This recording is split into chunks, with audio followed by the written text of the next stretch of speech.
¿Qué tal? Buenos días. La temida escalada bélica que puede provocar la guerra entre Israel y Hamás podría alcanzar un punto de no retorno si Irán ataca objetivos israelíes, algo más que probable según la inteligencia estadounidense, que espera una respuesta militar al ataque israelí que acabó con la vida en Damasco de 7 altos mandos militares de aquel país. Si Irán ataca territorio israelí, estaríamos al borde de una guerra abierta entre ambos estados.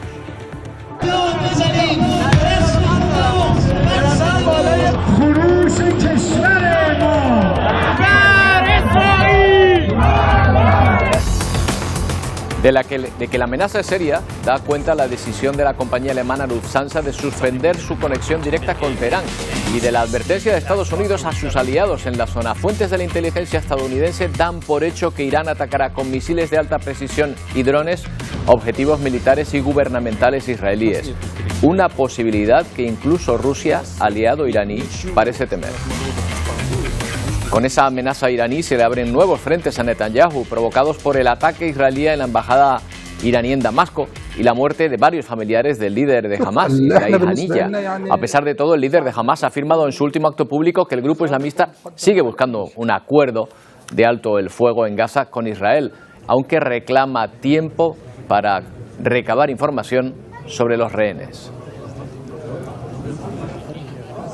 En Gaza, mientras tanto, siguen los bombardeos israelíes. En las últimas horas, el ejército hebreo ha matado a un cargo de Hamás en un ataque en Rafah, en el sur de la franja.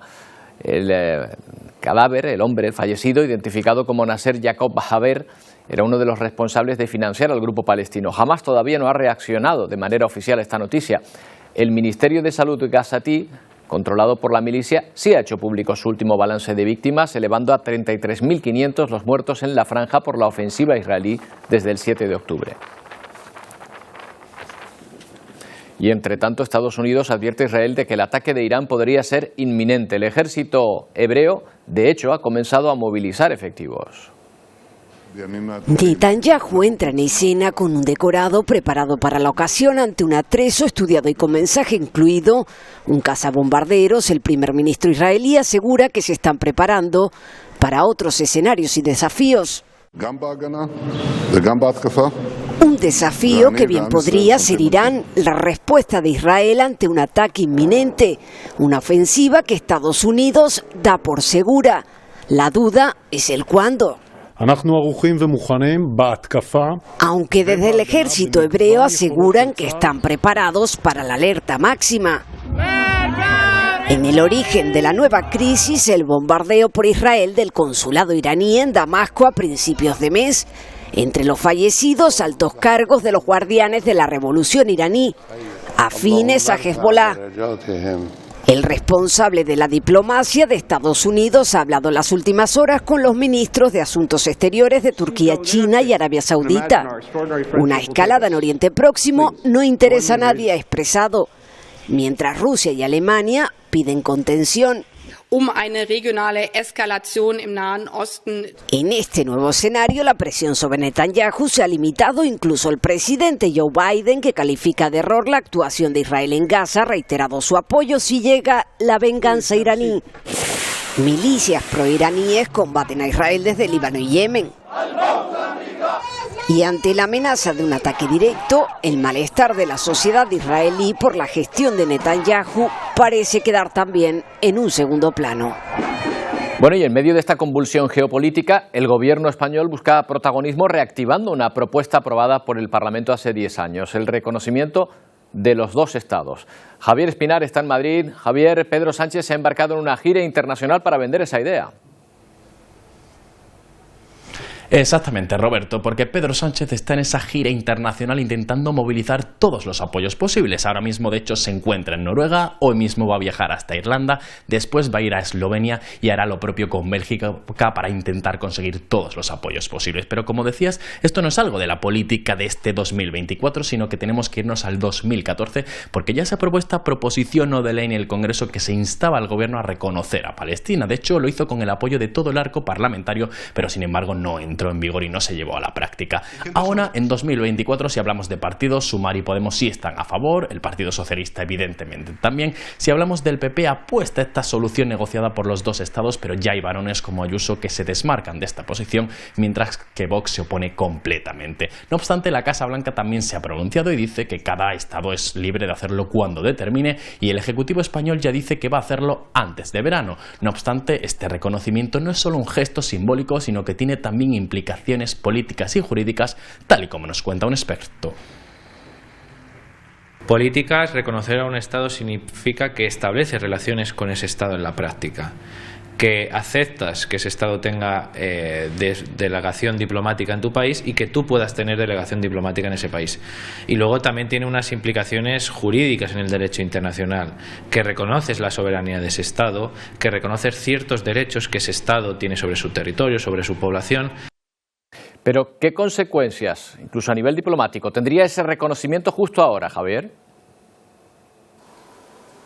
Pues Roberto, este reconocimiento tendría muchas consecuencias históricas, políticas, jurídicas y también estratégicas, y lo tendría en las tres partes, en Palestina, en Israel y en España. En el caso de Palestina, esto le daría más voz de la comunidad internacional y también un mayor respaldo por parte de todos los países, y en consecuencia Israel le daría un duro golpe a Netanyahu y a todo el gobierno. Pero si hablamos de España, tendría sobre todo consecuencias geopolíticas y también estratégicas, sobre todo en dos ámbitos. Por un lado, con los países árabes, porque se mejoraría la influencia, se mejoraría la importancia con estos países por ese reconocimiento a Palestina, pero también en Europa, porque Sánchez está intentando liderar esta causa y tener mayor influencia con la Unión Europea y con Europa. Pero Roberto, como decimos, esto tendría consecuencias para las tres partes.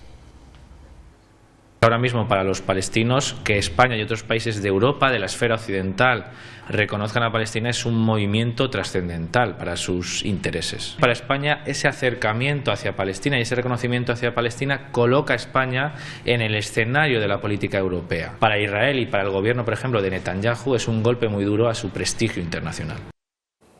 Bueno, y cambiamos de escenario. La guerra de Ucrania, que se está centrando en el control de la energía. A los últimos ataques a la central nuclear de Zaporilla se suman nuevos lanzamientos contra otra planta eléctrica cercana a Kiev.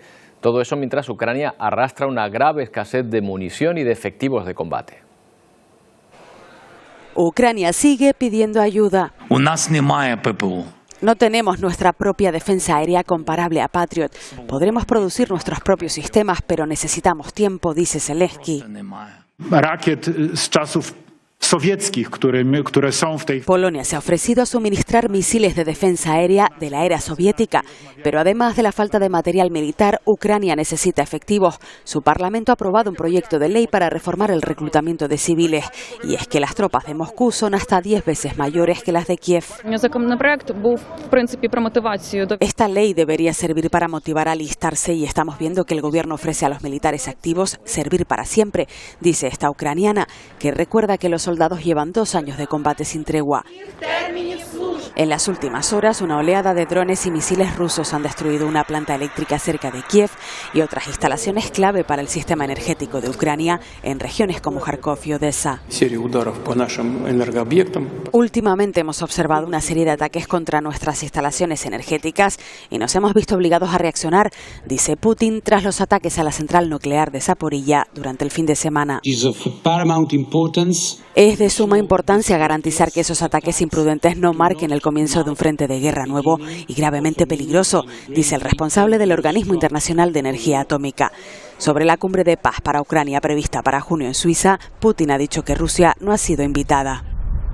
Y ayer les contamos que el Parlamento Europeo ha aprobado su nuevo pacto migratorio. Han tenido que pasar 4 años de negociaciones muy complicadas. Como objetivo sobre el papel está mejorar la cooperación entre los países miembros de la Unión Europea y fijar un mecanismo de respuesta ante la crisis migratoria. El texto ha sido criticado por ONG defensoras de los derechos humanos que acusan a la Unión Europea de endurecer la entrada de personas y de permitir a los países eludir la acogida de migrantes a cambio de una compensación económica. Bueno, y nos preguntamos cómo se ha tomado esta noticia precisamente en los países de donde buena parte o la mayoría de estas personas que se lanzan a esta aventura. Hablamos con nuestro colaborador Pepe Naranjo. ¿Qué tal, Pepe? Buenos días. Hola, ¿qué tal? Buenos días. Bueno, ¿han llegado los ecos de esta noticia a estas zonas emisoras de migrantes? Sin duda, sin duda. Es una noticia que se ha seguido con interés y con atención y que de alguna manera yo creo que supone una decepción, ¿no?, para muchos países africanos, sobre todo para los países emisores de migrantes, porque este pacto de alguna manera lo que viene es a consolidar unas políticas de externalización de las fronteras. Hay una enorme dependencia de los países como Turquía, Libia, Túnez, Marruecos, etcétera, en donde en muchas ocasiones no se respetan los derechos de los migrantes, y además se avalan las políticas de retorno, de expulsión de los migrantes, ¿no? Eso, para los candidatos a llegar a Europa y tener una vida mejor, desde luego ha sido un varapalo este pacto europeo, ¿no? Claro, se entiende allí también que se van a endurecer esas medidas. Pepe, por contra, ha habido otra noticia también relacionada con la migración, la aprobación por parte del Parlamento español de la regularización, por lo menos el debate sobre la regularización de 500.000 de personas. Eso va justo en sentido contrario a lo que había declarado, a lo que estaba declarando la Unión Europea. Claro, yo creo que esto de alguna manera muestra la enorme contradicción en la que Europa muchas veces se mueve con el hecho migratorio, ¿no? Por un lado, Europa necesita a los migrantes para rejuvenecer a su población. Estamos hablando de países en donde se está poniendo incluso en riesgo los sistemas de pensiones, el sistema de bienestar, y que necesitan ese flujo de personas. Pero sin embargo, por otro lado, vemos cómo se refuerzan los controles fronterizos, cómo se impide el acceso de las personas que vienen del exterior a esta Unión Europea, que está de alguna manera, yo creo, atenazada por el miedo y por ese ascenso de las extremas derechas, que tienen una narrativa muy hostil, ¿no?, frente al hecho migratorio. Hasta que se ponga en marcha, hasta que se implemente esa normativa de la Unión Europea, en concreto ese pacto migratorio, pasarán 2 años. ¿Qué crees que va a ocurrir en este periodo de tiempo, Pepe? Bueno, el fenómeno migratorio es absolutamente estructural, ¿no? Van a continuar los jóvenes africanos que quieren tener, como digo, una vida mejor, van a seguir intentando llegar a Europa por las rutas que sean posibles, ya sea la ruta canaria o la ruta del Mediterráneo. Tenemos una situación de enorme inestabilidad, además, en este momento en muchos puntos de África, Sudán, Etiopía, y los más cercanos, el que más nos tiene que preocupar, que es el del Sahel, en donde ahí vemos como los grupos armados siguen operando y están generando desplazamientos forzosos de mucha población. Por tanto, la presión migratoria va a continuar, eso yo creo que es indudable, y vemos, como digo, a una Europa que reacciona en el sentido en el que la historia yo creo que le va a pasar factura, ¿no? Y es el de frenar la llegada de gente a Europa, ¿no? Bueno, ya que lo nombras, la cuestión del Sahel, Pepe, ha aterrizado en Níger un avión cargado con equipamiento militar y con instructores rusos. Según la televisión estatal de este país africano, es el fruto de un acuerdo con el presidente Vladimir Putin para impulsar la cooperación entre ambas naciones. Rusia además ha acordado instalar un sistema antiaéreo en Níger, que al igual que Mali y Burkina Faso ha fortalecido los vínculos militares de Moscú. La cuestión es, ¿sistema antiaéreo para defenderse de quién, Pepe?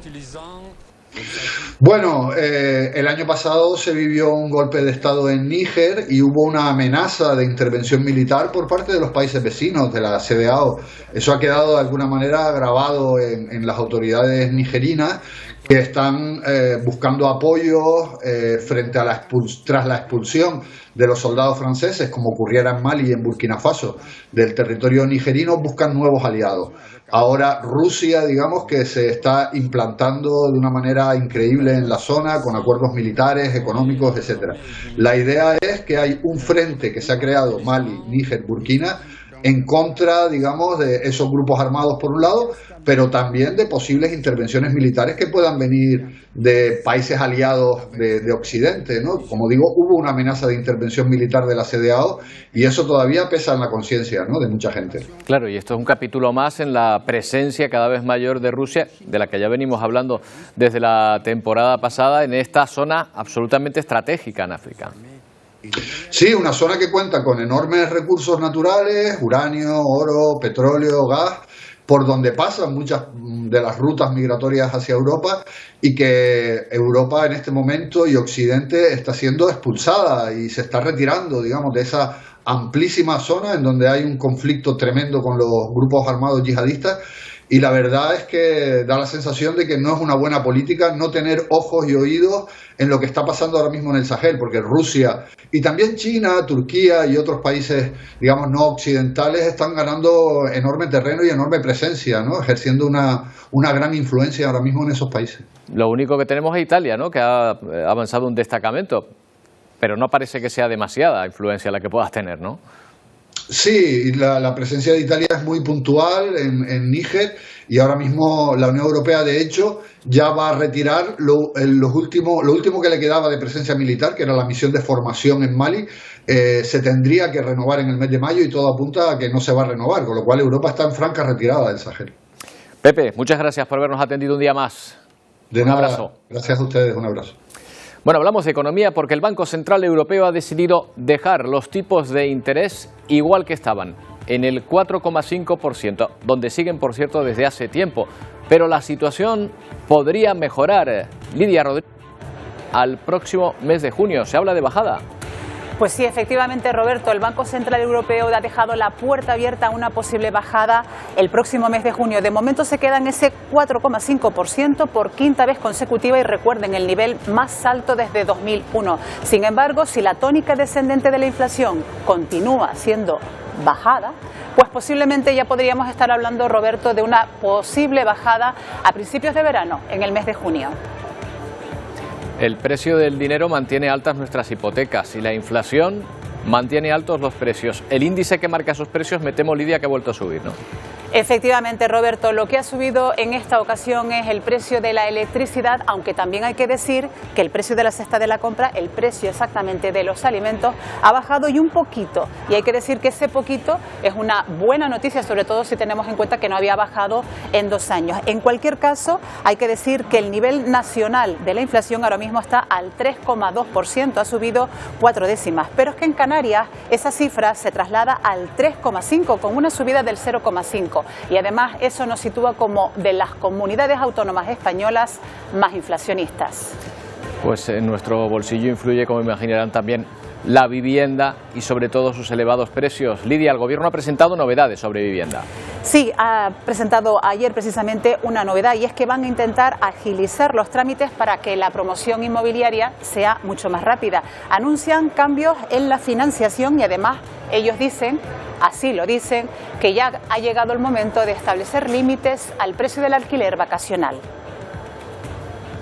Son algunas de las propuestas anunciadas por el Gobierno: limitar las viviendas vacacionales en aquellas zonas que se declaren como tensionadas o aumentar la oferta con nuevas promociones de vivienda pública. Ningún español, ninguna española tenga que dedicar más del 30% de sus salarios, de sus ingresos, a la adquisición de una vivienda o a la cuota del pago de su alquiler. Llamamiento también a los particulares con casas vacías para ofrecerles más garantías y que así sus viviendas pasen a formar parte del mercado inmobiliario. Es dirigirme a todos los españoles y españolas propietarios de una vivienda en alquiler. Les necesitamos, porque hoy el parque de vivienda en alquiler, en su mayor parte, pertenece a propietarios particulares. No opina lo mismo la Federación de Viviendas Turísticas, que asegura que gracias a la revolución digital, muchas viviendas que estaban vacías se han convertido en apartamentos vacacionales. Que solamente se habla de que el dueño de una casa es el culpable. ¿Culpable de qué? De haber trabajado para comprársela, para ponerla, si él la querría tener alquilada, pero si no le da las garantías, no la pone en alquiler, la retira del mercado. Viviendas vacacionales que para muchos residentes han transformado completamente sus ciudades. Eso ha empobrecido todo el distrito, ha expulsado a gente, ha cambiado la fisonomía del distrito en cuanto a comercio, servicios, etcétera, la seguridad. Un problema que no para de agravarse y que se ha convertido en la principal preocupación de todos los españoles. En países como Brasil, Paraguay o Uruguay están muy preocupados por el aumento de los casos de dengue. Ya hay más de 4 millones de afectados y 1.200 muertes. En Argentina el gobierno se niega a vacunar de forma general a la población, por eso allí casi se han quedado sin repelente para mosquitos. Farmacias vacías Y hospitales llenos, así están en algunas regiones de Argentina, y todo por estos diminutos protagonistas, los mosquitos. Por eso, estos días el producto más difícil de encontrar es el repelente. Sinceramente estoy preocupada porque no estamos preparados para la situación que estamos viviendo y nadie nos da una respuesta. Esta temporada de dengue está siendo histórica en Argentina. Por el momento hay más de 230.000 casos, 5 veces más que hace un año, y eso se nota en los hospitales. Un 25% de la ocupación hospitalaria con dengue. Los casos suelen aumentar entre marzo y abril, pero este año comenzaron mucho antes. El aumento de la cantidad de mosquitos al final de la primavera se va adelantando en el tiempo cada vez más. Es decir, hace 25 años empezaba a finales de enero y ahora empieza a finales de diciembre. Según los científicos, el aumento global de las temperaturas favorece el crecimiento del número de mosquitos y la ayuda a vivir en regiones hasta ahora más frías. Que son todos lugares donde hace unos años no se lo encontraba. La vacuna contra el dengue no está dentro del calendario nacional de Argentina. Los médicos recomiendan su uso para mitigar los casos graves, mitigar los casos severos, disminuir la mortalidad y también disminuir la tensión que esto va a generar sobre el sistema de salud. Por ahora, casi 200 personas ya han muerto en Argentina a causa del dengue, y si se cumplen las previsiones, todavía no han llegado al pico de la epidemia. ¿Les parecería disparatado bombardear con sal la atmósfera para rebajar la temperatura del planeta? Pues es un experimento que cuenta con el aval de la Universidad de Washington, que está probando por primera vez esta técnica al aire libre para desviar la radiación solar. ¿Funcionaría? Bueno, tengan en cuenta que hay otros muchos experimentos que buscan atrapar esos gases de efecto invernadero. Enseguida se los contamos.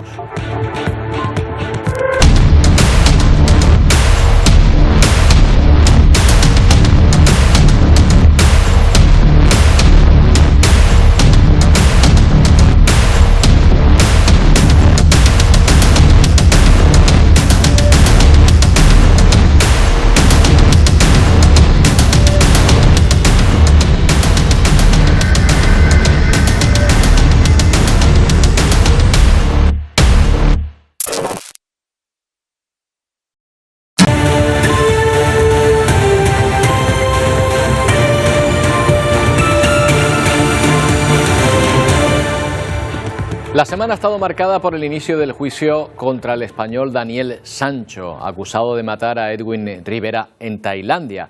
La vista, que ha generado gran expectación mediática, ya ha contado con el testimonio de 4 personas clave en el caso. Los primeros en declarar han sido los 2 policías que iniciaron la investigación, así como 2 dependientes que confirmaron la compra de cuchillos con los que supuestamente se cometió el crimen. Este hombre, por ejemplo, es el policía que atendió a Sancho cuando este fue a denunciar la desaparición de su amigo. La declaración de los policías es muy importante porque entendemos que se van a ratificar. La defensa puede en un interrogatorio someter sus declaraciones a contradicción, pero estamos convencidos de cómo se está desarrollando que no va a haber ninguna sorpresa, que se van a ratificar en sus informes, en las declaraciones que recibieron a Daniel cuando las prestó en la comisaría, esas incongruencias que ofreció cuando fue a denunciar que Edwin había sido, que estaba desaparecido. El tribunal de Samui no se volverá a reunir hasta el próximo miércoles, un tribunal que se ha cuidado y mucho para que no se filtre imagen alguna de la celebración de la vista. Silvia, no lo sé, todo normal, no lo sé. Silvia. Bien, gracias. Confiado. Venga, gracias. Los padres del acusado han acudido a la última sesión del juicio. Algunas de las partes de los restos humanos de Edwin Arrieta fueron encontrados desmembrados en un basurero. El próximo 25 de abril está prevista la declaración del acusado. Y Haití vive la hambruna más crítica del país en la última década. Según el Programa Mundial de Alimentos, prácticamente la mitad de la población está en riesgo. La violencia desatada por las bandas ha disparado los precios, comer se ha convertido prácticamente en un lujo. Además, el cierre de puertos y del aeropuerto está provocando que la organización agote sus reservas. La violencia de Haití en niveles récord de hambre, según el Programa Mundial de Alimentos, 5 millones de personas, casi la mitad de la población, se enfrenta a la escasez de alimentos y más de 1,5 millones está en situación de riesgo. provide between 20 and 30,000 hot meals every single day. Su director cuenta que reparten entre 20.000 y 30.000 comidas calientes al día y advierte que de mantener cerrados los puertos y aeropuertos tomados por las bandas, podrían quedarse sin reservas a finales de este mes de abril. El último informe de la organización señala que la inflación y las malas cosechas también están detrás de esta crisis, la más aguda en los últimos 12 años. Esta vendedora reconoce que la situación es difícil, los precios están fuera de control y la gente no tiene dinero para comprar comida. No es la única. Esta otra haitiana afirma que la mayoría de las familias envían a los niños al colegio para que puedan hacer una comida al día. Una situación que no se veía desde el terremoto de 2010. Bueno, esa crisis en Haití hace que miles de personas traten de cruzar la frontera hacia el país con el que comparte territorio, República Dominicana. Fíjese la persecución que protagoniza una patrulla, rifles en mano, que trata de detener una guagua en la que viajaban haitianos sin documentación. En el video se observa el momento en que la patrulla de migración decide perseguir el autobús donde se desplazaban los indocumentados que intentaban escapar de los agentes que le daban seguimiento. La autoridad debe de manejarse con prudencia e inteligencia para evitar que casos parecidos pues terminan en tragedia. Al condenar la acción de los efectivos de migración, William Champantier, coordinador de la Mesa para las Migraciones, dijo que los derechos humanos de esas personas fueron violentados. Lo que están haciendo realmente es bochornoso porque no debieron llegar hasta ahí. Además del apresamiento del conductor, cuyo nombre no ha sido revelado, los agentes de migración detuvieron a la mayoría de los extranjeros y persiguen a otros para luego procesarlos. Es un tema que nosotros nos obliga a expulsarlos si no tienen documentos de su propio país. Hasta el momento se desconoce para qué empresa prestaba servicio el autobús. El activista William Champantier pidió a la Dirección de Migración sancionar de manera drástica a los agentes que participaron en el incidente conforme a los hechos cometidos, tan pronto concluyan las investigaciones. Vladimir Núñez, Noticias SIN esta noche. Y Colombia se une a la lista de países sudamericanos que está teniendo gravísimos problemas de sequía. En Bogotá, la situación le ha llevado a poner en marcha el razonamiento de agua de abasto. En la zona ha llovido tan poco que sus 9 millones de habitantes van a tener restricción de agua desde ya, a partir de hoy. Bogotá se seca. La capital de Colombia comenzará a racionar el agua para aliviar la sequía. Restricciones que se aplicarán a 11 municipios cercanos a la ciudad, afectando al menos a 9 millones de personas. No solamente son de reducir el consumo, que lo vamos a hacer y lo vamos a mantener, sino también vía cambios de comportamiento, sino también vía restricciones. El 70% del agua que consume Bogotá viene de aquí, el llamado sistema Chingaza, 3 embalses que están a solo el 17% de su capacidad, su nivel más bajo en 40 años. Tiene que ver, obviamente, con el fenómeno del Niño y con un mes de marzo que se agravó porque se preveía que el mes de marzo iba a tener lluvias en la última semana y que la tendencia en los embalses iba a cambiar en la última semana. Eso no ocurrió en la última semana de marzo, tuvimos un marzo de los más secos históricamente. La sequía cierra los grifos en Colombia y deja a oscuras a Ecuador. Este país compra electricidad a sus vecinos colombianos y con menos lluvia tienen menos capacidad de generación hidráulica. Y si la demanda eléctrica sigue subiendo, Ecuador se enfrenta a apagones temporales. Bueno, precisamente uno de los países vecinos de Colombia, Ecuador, está sufriendo interrupciones del suministro eléctrico por esa sequía. Varias provincias del país han sufrido repentinos cortes de luz. Las autoridades achacan estos problemas a la demanda por el uso excesivo de los aires acondicionados debido a las altas temperaturas. Bueno, pues vamos hasta Colombia para ver por qué está sucediendo esto y hasta cuánto puede durar un gravísimo problema. Cristian Uzcategui es meteorólogo, ex jefe de pronósticos y alertas del IDEAM, el Instituto de Hidrología y Meteorología y Estudios Ambientales de Colombia. ¿Qué tal, señor Uzcategui? Buenos días. Muy buenos días, Roberto. Un cordial saludo para usted y para todos los que nos ven y nos escuchan. Bueno, le estamos muy agradecidos por atendernos y hacerlo tan temprano, además en su país por la diferencia horaria. Pero antes que nada, cuénteme, aquí tenemos una imagen húmeda, exuberante de su país, pero ¿esta zona de Bogotá es habitualmente seca en esta época del año? Normalmente, Roberto, el primer trimestre del año suele ser de pocas precipitaciones en buena parte del país. Esa estacionalidad de las lluvias da lugar a que en muchas zonas las precipitaciones sean escasas o nulas.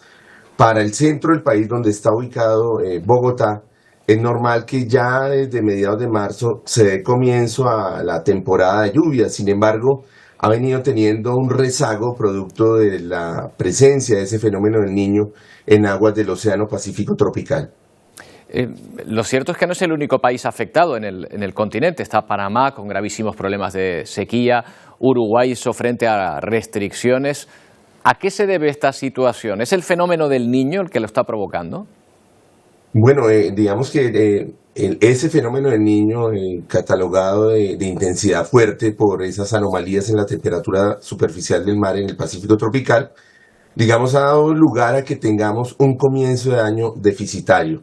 Sin embargo, si uno mira el contexto de todo el fenómeno, porque es un fenómeno que arranca hacia mayo del mes anterior, viene evolucionando, digamos que se presentan algunos meses con algunos déficits, algunos meses inclusive también con algunos excesos, producto, digamos, de una condición opuesta a lo que es el fenómeno del Niño. Y sucede que en nuestro país depende no solamente del Niño, sino también de lo que sucede en el Océano Atlántico y Mar Caribe. Y tuvimos el tránsito de varias ondas tropicales y al final el 2023 termina siendo un año cercano a lo normal. Comenzando este año hemos venido teniendo esa repercusión del fenómeno sumado a una variabilidad climática de menos plazo, de más corta duración, que es la intraestacionalidad. Han venido pasando varias ondas intraestacionales que han dado lugar a que se sume ese efecto de déficit de fenómeno del Niño con un efecto también de una fase de la intraestacionalidad que también inhibe las lluvias. Entonces se han sumado allí varios efectos para tener, digamos, una condición más seca de lo normal y un rezago en ese inicio de la temporada de lluvias, ¿no? Bueno, ¿y cree usted que esta situación va a remitir pronto? ¿Cree que se esperan lluvias que palíen estas restricciones de la población?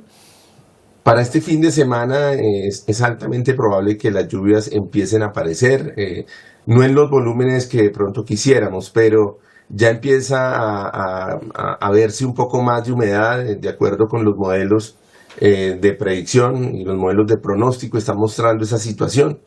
Y digamos que se espera un poco más cantidad de lluvia, especialmente para la próxima semana. Cristian, los embalses están muy bajos en este país, por lo menos en la zona de Bogotá, que es la que estamos hablando. ¿Hay pocos embalses o es que ya la situación no da para más y no se pueden llenar más? Bueno, allí hay dos situaciones. La primera, digamos que la población ha venido incrementándose, eso es, digamos, natural y normal para nuestro país. Y entonces, digamos que es mucho más la demanda que se tiene a lo que se tenía en años atrás. Yo he venido por allí comentando algunas situaciones que se tuvieron en años anteriores, pensando en que deberíamos tomar esas lecciones aprendidas de años anteriores para poder planificar, ¿cierto? Y cualquier tipo de uso del recurso hídrico. Y entonces sucede que tuvimos el Niño 2014-2016, que fueron 19 meses con una intensidad fuerte y con un efecto bastante importante en términos de déficit de precipitación. Allí, digamos que no tuvimos el problema que tenemos ahorita. Y entonces, digamos que pienso que ha habido una planificación que debió haberse tenido más en cuenta esa lección aprendida 2014-2016 y sumado a ello, digamos que esas campañas de sensibilización y el racionamiento mismo debieron darse con un poco de anterioridad a fin de no tener los niveles tan bajos que tenemos hoy, ¿no? Claro, es que el problema ya no es solo el agua en sí, sino que hay presas que generan energía. Al no haber agua, pues también tienen problemas con los cortes eléctricos, ¿no? Correcto, y digamos que ese sería el segundo factor que podríamos tener allí, pero la temporada de lluvias va a llegar, es decir, y nosotros los meteorólogos pensamos que esta situación puede ser temporal y lógicamente pues hay un cierto estrés, cierta preocupación, digamos, en el ciudadano del común. Pero allí, digamos que el llamado que estamos haciendo nosotros a todos los tomadores de decisión es a una planificación de recursos en la que se tenga muy en cuenta la predicción, porque venimos hablando de fenómeno del Niño desde mediados del año anterior. Y en esa medida, digamos que es muy importante que los tomadores de decisión evalúen muy bien cómo está ese nivel y esos volúmenes de sus embalses, para realizar una planificación acorde con las necesidades de los diferentes usos que tiene el agua, ¿no? Bueno, pues esperemos que ese agua llegue pronto, tan esperada, ya va tocando. Cristian Uzcategui, muchas gracias por habernos atendido. Un abrazo desde aquí para esa magnífica tierra colombiana. Muchísimas gracias a ustedes por la invitación, un abrazo fuerte y que tengan un excelente día y un buen fin de semana. Un saludo. Bueno, y enseguida llegan nuestros compañeros Wendy Fuentes, Pedro Machín, que ya saben que cuando aparece el viernes en medio de la semana, bueno, cuando llegamos al viernes, mejor dicho, pues ellos se ponen especialmente contentos. No digamos yo. ¿Qué tal? Buenos días, compañeros. Sí. Todos. La sonrisita ya, días. Roberto. Muy buenos sonrisita y cuerpo de viernes. No se puede evitar, que la semana pesa un poquito. Bueno, Roberto, sí, ya tenemos nuestro programa preparado para hoy. Hoy vamos a estar muy pendientes de esa huelga de hambre declarada por los miembros de la plataforma Canarias se agota. Contrarios a las obras del Hotel La Tejita, también del proyecto turístico Cuna del Alma, están concentrados en San Cristóbal de la Laguna, como bien habíamos dicho, en esa huelga de hambre que han declarado. Nos vamos a acercar hasta allí para recoger algunas de las reacciones. Hablaremos también de salud y de actividad física. Fíjense que el 52% de los españoles no practica ningún deporte, lo dice el último barómetro del CIS. Hemos salido a la calle para chequear esas cifras. Vamos a plantear los grandes beneficios que por supuesto tiene el deporte con médicos de atención primaria, y también contaremos con testimonios como el de Gabriel, que está más que en forma, ya va por su 4º maratón. Atentos a esta historia. Además, también nos haremos eco de la denuncia que hacen familias que tienen hijos e hijas con diversidad funcional, que forman parte de la asociación. ¿Y ahora qué hacemos? Denuncian que en el pasado mes de diciembre se aprobaron 72 plazas por parte del Cabildo de Gran Canaria para todas estas familias y a día de hoy no han sido adjudicadas. Vamos a contar con los testimonios y también pediremos respuesta a las administraciones. Y por supuesto también muy pendientes del tiempo, recordar esa alerta por temperaturas máximas y prealerta por calima en todo el archipiélago. A todo eso hay que sumar la alerta por riesgo de incendio forestal en la isla de Gran Canaria y en toda la provincia occidental. Un fin de semana en el que las temperaturas van a superar ampliamente los 30 grados y las concentraciones de polvo en suspensión de calima ya se están notando con fuerza, empeorando así la calidad del aire. Con todo esto y muchísimos asuntos más, les esperamos a todos ustedes a las 2 en punto aquí en Ponte al Día. Hasta ahora. Hasta ahora y buen fin de semana, compañeros. Igualmente, buen fin de semana. Bueno, continúa el temporal de viento y lluvias torrenciales en el sureste de Estados Unidos. Las fuerzas de seguridad han tenido que rescatar a varias personas atrapadas. Este viernes el mal tiempo se extiende hacia Washington y Filadelfia.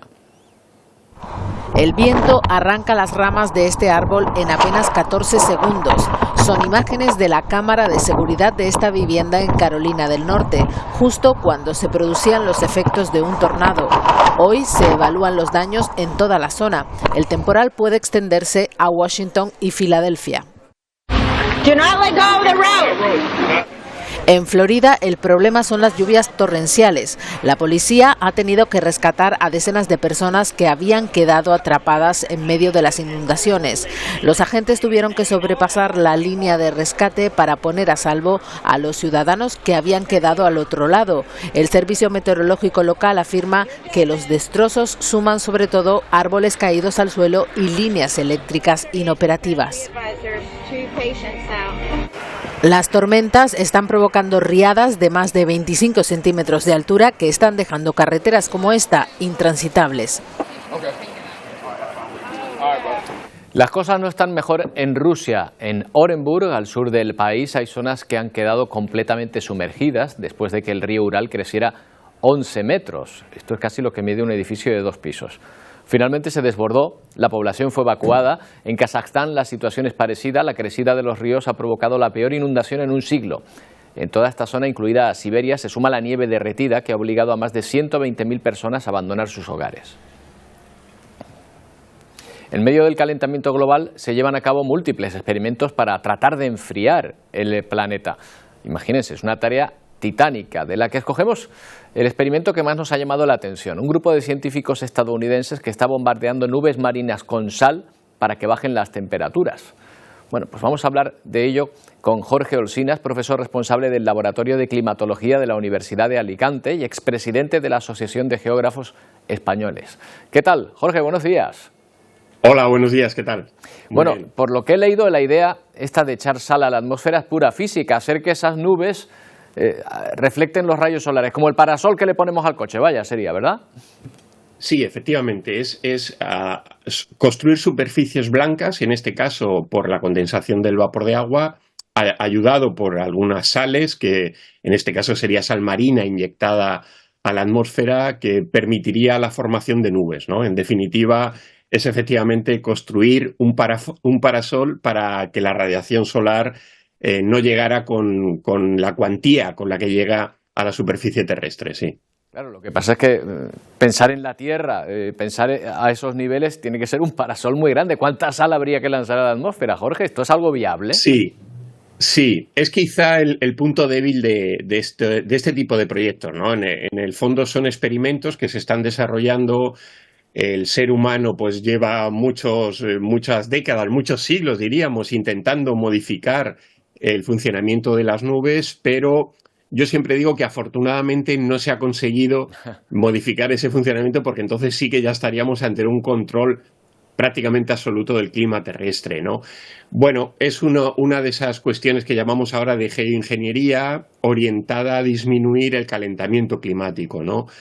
Y para esto hay una solución mucho más próxima, ¿no? Que es la que los gobiernos deberíamos activar con mucha más energía, que es la reducción de emisiones. Eso sí que sabemos que tiene un efecto directo o podría tenerlo si se lleva a cabo con toda su fuerza, ¿no? Por parte de todos los países.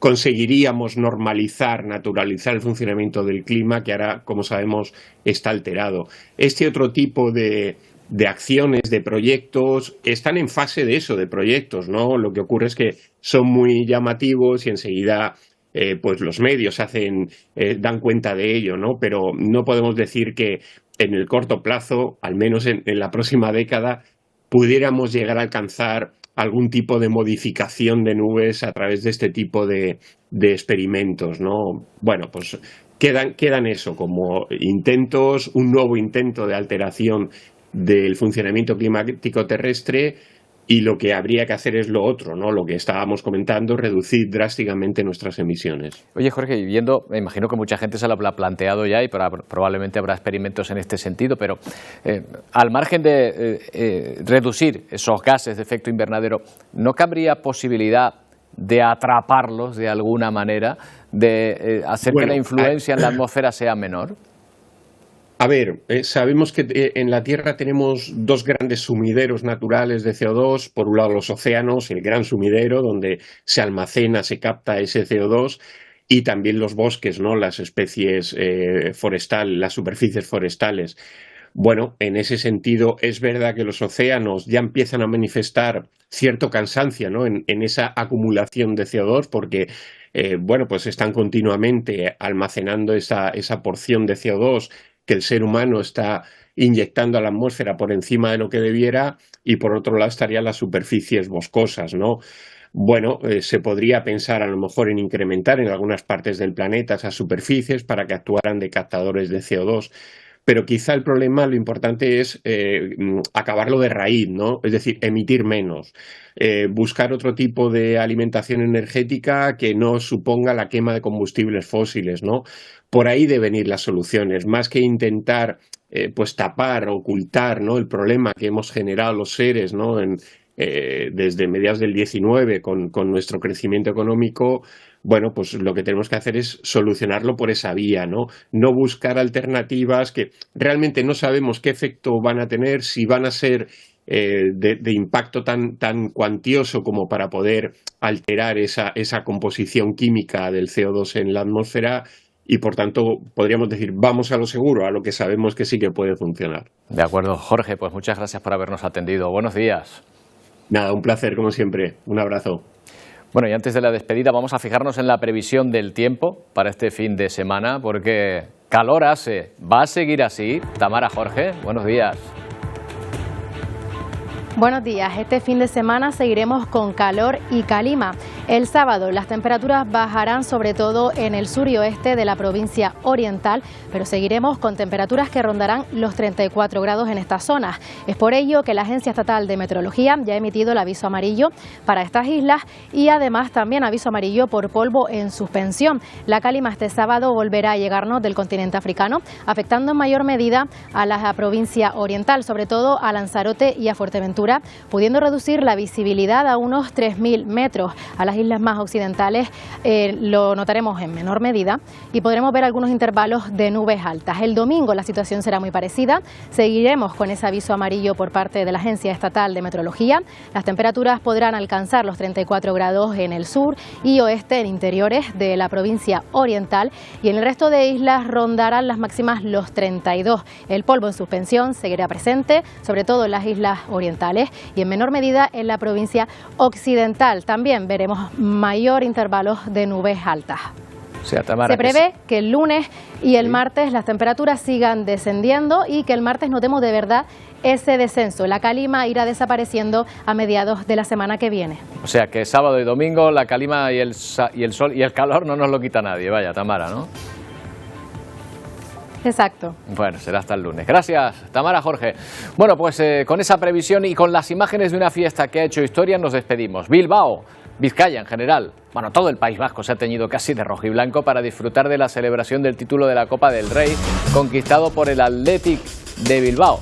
40 años después, y como se celebran las cosas allí por parte del club bilbaíno, a bordo de la Gabarra, una multitudinaria fiesta que congregó a cientos de miles de personas en torno a la ría del Nervión para celebrar la Copa del Rey ganada por el Athletic. Con la felicitación a los aficionados y la imagen de la fiesta nos despedimos. Volvemos el lunes a partir de las 11 en una nueva edición de Atlántico Noticias. ¡Feliz fin de semana!